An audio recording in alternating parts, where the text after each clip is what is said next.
You almost did it. You almost carried that heavy black sewing machine out to the curb or set it on the $2 table at the yard sale because it just sits there taking up space and nobody sews anymore. Stop, put it down for a minute. Because some of these old machines, the ones gathering dust in basements and hall closets all over this country, are quietly worth hundreds of dollars. A few are worth thousands, and the people hauling them to the dump have no idea what just left their hands. I have watched it happen. I spent years walking through estate cleanouts and church rummage tables, and I have seen a woman price a machine at $5 that I knew was worth 100 times that. I remember one cold Saturday in a garage in Ohio, a family had a black machine sitting next to the trash cans, lid cracked, and the daughter said, "Take it, it's junk." It wasn't junk. It never was. Here is the truth nobody tells you. Sewing machines get overlooked because they're everywhere, they're heavy, and they feel outdated. That is exactly why the valuable ones slip through. Nobody is trained to notice the difference. So stay with me, because the single most valuable machine on this list, the one that gets sold for $40 when it should bring $2,000 or more, is one I'm saving for the very end. It has a specific name, a specific factory in Scotland, and a documented sale record. And I promise you, it looks almost exactly like the common one you might already own. Let me start with the one that fools people first. There is a black cast iron machine, the kind that sits in a wooden cabinet or a treadle table, and it has this gorgeous red and gold design painted right onto the body. Swirls of red, curls of gold, almost like a peacock's eye staring back at you.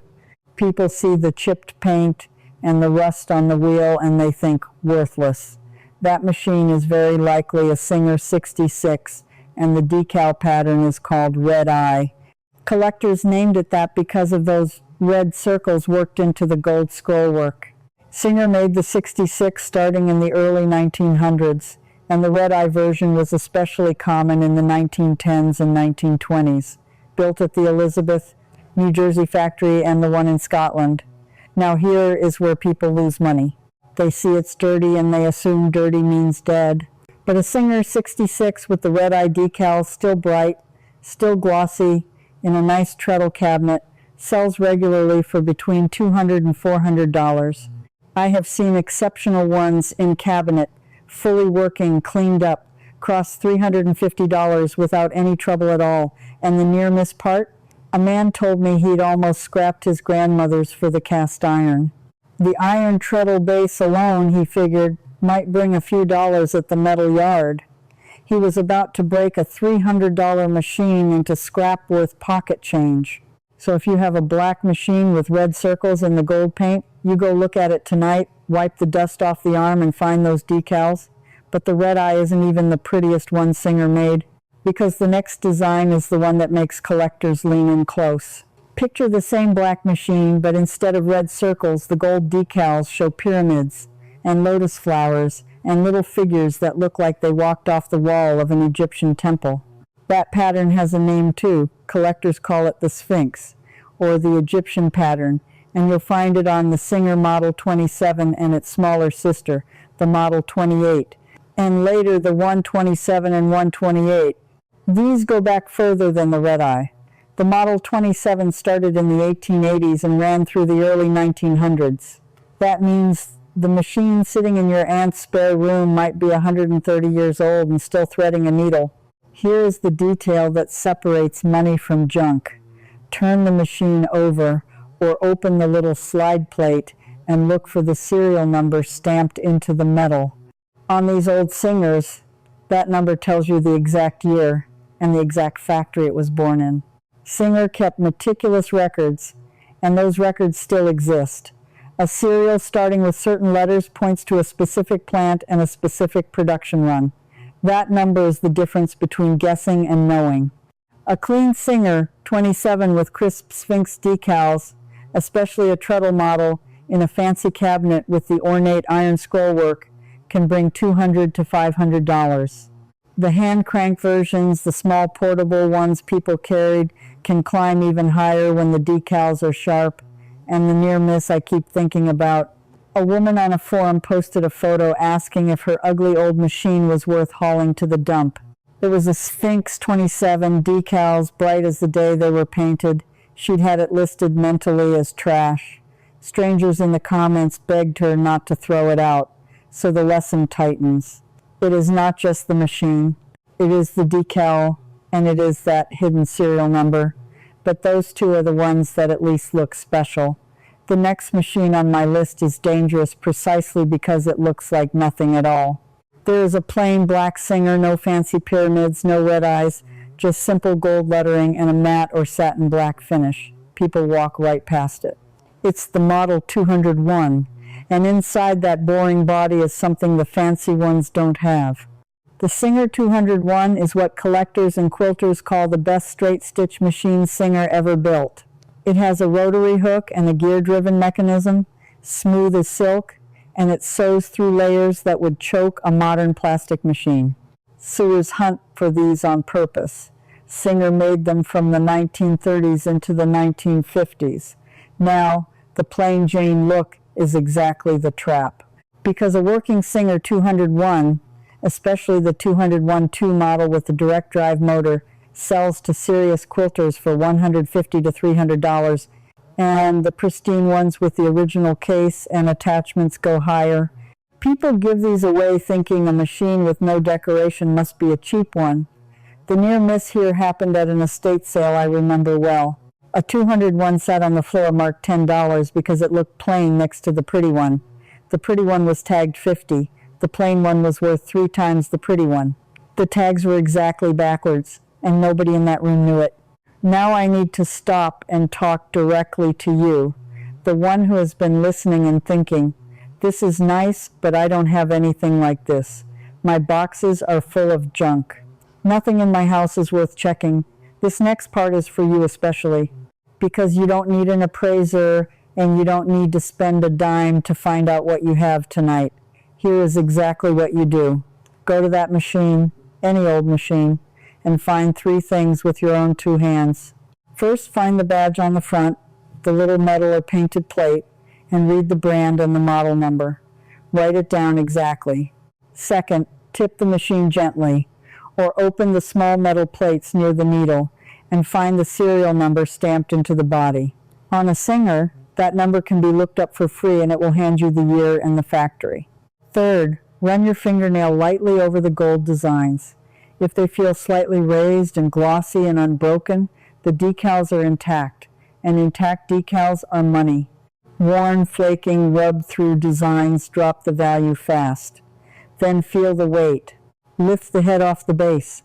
If it's shockingly heavy, solid iron, that alone tells you it's old and real and worth a second look, not a machine you toss. Do those 4 things, and you already know more than the person who almost donated it. A brand, a model, a serial year, and the condition of the decals. That is the entire language of value, and you just learned to speak it in about 2 minutes, with nothing but a flashlight and your fingers. Now, why am I pushing you so hard to check tonight? Because of who's on the other side of this. For a long time, the only danger was ignorance. Nobody was trained to notice. But there is another set of people who count on you not knowing. The pickers and the flippers who show up at estate sales at 7 in the morning specifically hoping the family priced everything at $5. They know the model numbers. They know the serials. They are counting on you handing them a $300 machine for the price of a coffee. I'm not telling you that to scare you off selling.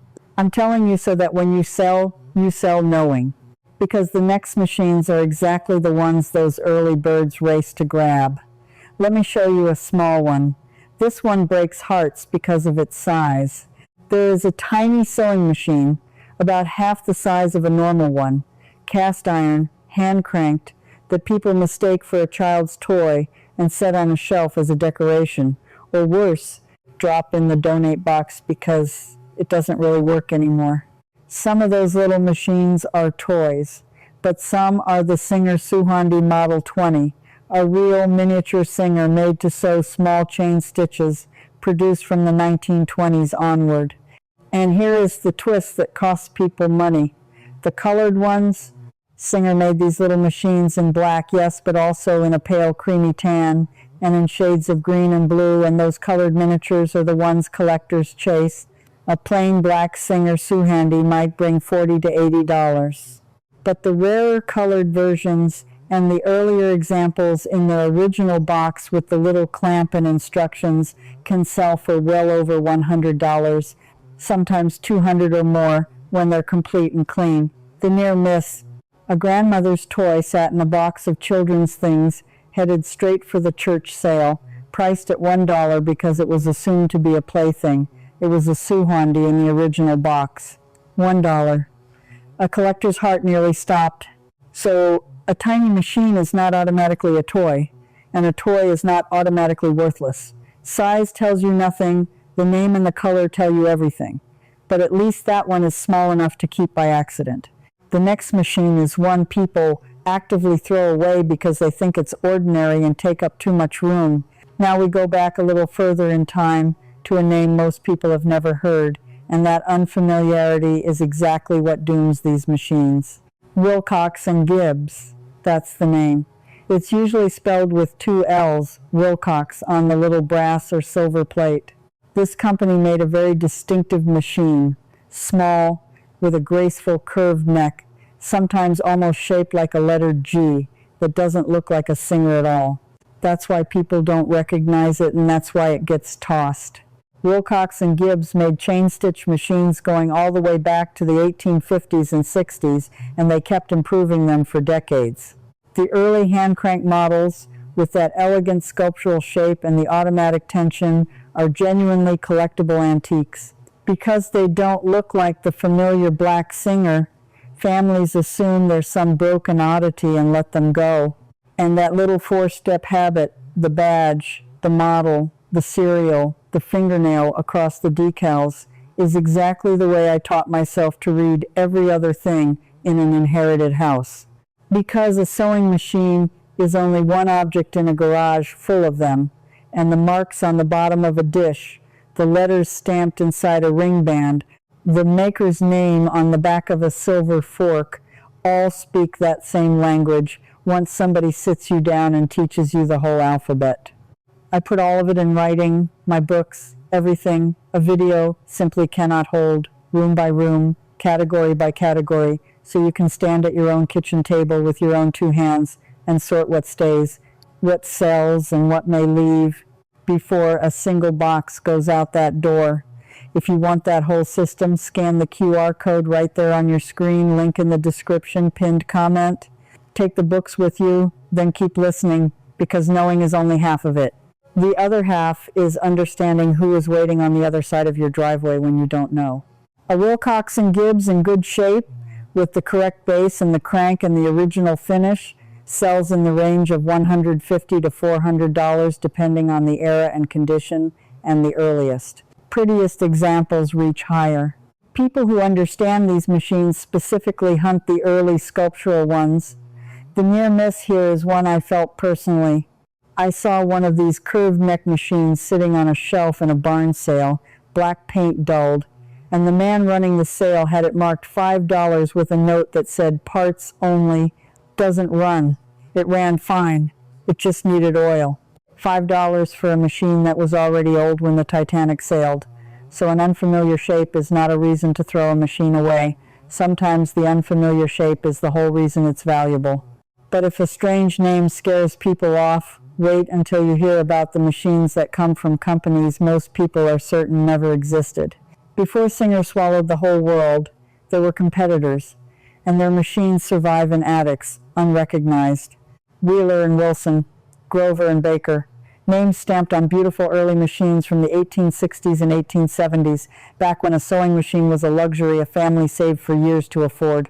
Wheeler and Wilson made a rotary hook machine with a graceful curved arm, and the early ones, especially the Model 9 and the earlier glass-plated beauties, are prized by collectors of 19th century technology. These aren't just sewing machines. They're Victorian machines from an era when everything was made to be admired as well as used. Here's what makes them dangerous to own without knowing. They're so old that people assume they can't possibly work. so they treat them as scrap iron or as a rustic decoration and never look closer. But a genuine Wheeler and Wilson or Grover and Baker in solid condition, especially with the original decals and the fancy cabinet or base, can bring $200 to $500, and rare early examples in fine condition go well beyond that. The near miss that sticks with me. A family cleaning out a farmhouse found a rusty relic in the loft of a barn and had it in the pile going to the metal recycler. Somebody snapped a photo first. It was a Wheeler and Wilson from the 1870s. It had survived 150 years only to nearly die in a scrap bin in the last 5 minutes. So the older it looks, the more careful you should be, not the less. Age is not a reason to toss. Age is often the reason to keep. Now, I've been showing you the antiques, the pretty ones, the strange ones, but the machines that cost people the most money right now are not the oldest. They're smaller, newer looking, and they hide in plain sight. And this is where the stakes really climb. There's a lightweight little machine, tan or a warm beige-brown color, or sometimes a satin black, that people underestimate constantly because it's small and it isn't cast in heavy iron. It's the Singer 301, and quilters and sewers know exactly what it is even when the family doesn't. The 301 was built in the 1950s as a full rotary slant needle machine.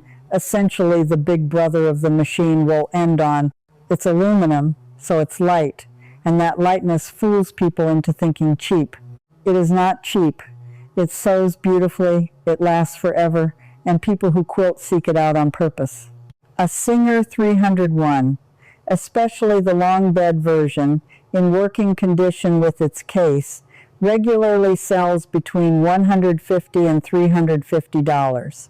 The two-tone and less common color variations push higher. It's the kind of machine that gets marked $10 at a garage sale because it looks like an old portable, and someone who knows drives home grinning. The near miss. A woman nearly gave hers to a thrift store in a box of old electronics because she thought a light machine couldn't be worth anything next to her grandmother's heavy black one. The light one was worth more than the heavy one. So weight can lie in both directions. Heavy doesn't always mean valuable, and light doesn't always mean worthless. The name is the truth. The model number is the truth. But now I have to tell you about the machine that has become the single most heartbreaking near miss in this entire hobby, because it comes in a few forms, and one of those forms is the finale I promised you. Everyone who knows old machines knows the name Featherweight. The Singer Featherweight 221, a small, black, incredibly cute machine, about 11 pounds, that folds into its own little black case with a gold Singer badge. Singer made it from the 1930s into the 1960s, and quilters treat it like treasure. Even the ordinary black one, working, in its case, with the attachments, sells for $300 to $500 all day long. That's the common version, and it's already worth far more than people expect. Now here is where it gets serious, because Singer did not only make the black one. In the 1960s, for a short window, Singer made the Featherweight in a pale, soft color. Collectors call it white, but it's really a warm off-white, an almost celery or pale green cream, produced around 1964. They made far fewer of these than the black ones, and that scarcity is the whole story. A white Featherweight 221, in good condition with its case, doesn't sell for the $300 or $400 of the black one. It sells for $600, $800, sometimes over $1,000, because collectors know only a limited number came out of the factory in that color during that short run. The near miss on the white one genuinely hurts. People inherit them and think a pale machine looks less serious, less valuable than the sleek black one, so they keep the black one and donate the white. They give away the $1,000 machine and keep the $400 one, absolutely certain they made the smart choice. So let me make this very simple before the finale. If you find a Featherweight and it is not black, if it is that pale, creamy, off-white color, you do not let it out of your hands until you know exactly what it is. Color, in this one case, is worth more than gold decals. And that brings me to the one I've been holding back. The single most valuable machine on this whole list. The one that looks so much like the ordinary featherweight that people sell it for the price of the ordinary featherweight, losing well over $1,000 in a single afternoon. It's called the Singer Featherweight 222K. Look closely and you'll notice the difference. The regular featherweight, the 221, has a flat bed, a solid little sewing surface all the way across. But the 222K has a free arm. That means a section of the bed lifts away or is built open underneath so you can slide a cuff or a sleeve around it. That one difference, that open free arm, is the whole fortune. Here is the buried history, and this is the part I want you to remember. The 222K was not made in America. It was built in Scotland at Singer's Kilbowie factory in Clydebank, and it was introduced in 1953. It was never mass-marketed in the United States the way the black flatbed was. Far fewer were made, and most stayed on the other side of the Atlantic. So when one turns up in an American attic, it's a genuine rarity that most people and most casual sellers do not recognize at all. That's why the near miss is so brutal. To an untrained eye, it's just a small black Singer that looks like the common featherweight everyone's seen. People price it like the common one, $40, $50, $100 if they're feeling bold. But a Singer Featherweight 222K, the free arm model, in good working condition with its case and accessories, sells to collectors for well over $1,000, and clean, complete examples have brought $1,500, $2,000, and higher. Look through the sold listings on the collector forums and the auction archives, and you'll see the 222K in a completely different price universe than its flatbed twin. Same little black body. 10 times the money. All because of an open arm and a Scottish factory that stamped that K into the model number. I want you to picture the full journey of one of these. It sat in a case for decades, passed down through a family that thought it was just grandma's little sewing machine. Generation after generation almost let it go in a move, in a clean out, in a donation run. And then one day someone finally turned it over, saw the free arm, saw the 222K on the badge, looked it up, and realized they were holding $2,000 that had been one careless afternoon away from disappearing forever. That person could be you. This weekend. It costs you nothing to look. So here is exactly what you do. Tonight, with your own hands, find every old sewing machine in your house. On each one, read the model number off the badge. If it's a featherweight, check two things. Is it black or is it a pale creamy color? And does it have a flat solid bed or does part of the arm open up underneath? Black and flat is a wonderful $400 machine. Pale cream is a $1,000 machine. And an open free arm marked 222K is the one that changes your week. That's the whole secret. Not fancy tools, not an expert. Just your eyes, the badge, and the courage to look before you let anything go. Here is what I hope you feel right now. Relief. The relief of knowing that the heavy black machine, the plain little portable, the pale one you almost passed over, is not going to slip out of your hands for nothing, because now you know what the badge and the serial and the free arm actually mean. You are the kind of person who refuses to let something valuable walk out the door for the price of a sandwich. That's why you stayed to the end. That's why you're already thinking about which machine in your house you need to go check, so tell me, which one is it? Is it a Redeye Singer 66 in Grandma's treadle cabinet? Is it a plain black 201 you almost overlooked? Or, and I truly hope so, is there a small black featherweight in a case somewhere that you now need to turn over and check for a free arm? Go find it, then come back and leave me a comment and tell me exactly what the badge says. I read them, and I will tell you if you've got the ordinary one or the fortune. And if you refuse to keep losing the value hiding in your own home, stay with me. Because the next thing I'm opening up is the world of old costume jewelry, the rhinestone pins and clip-on earrings people dump in a dollar bag, where one signed piece with the right maker's mark on the back is worth more than the whole box combined. You will not believe which name to look for. So go check your machines tonight before anyone else decides for you what they're worth. I'm still with you, and here's what I'd love. This video walked you through the machines, but inside, the full guide continues, model by model. And you can ask me your own question about your own machine, and a real person answers you, not some robot. Come join the Hidden Treasures Circle, where everyday collectors just like you belong.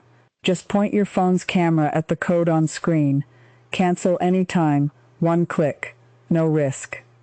Now, before you go, don't forget about your attic. There could be forgotten treasures up there worth a small fortune, and you might not even know it. That video is starting right now.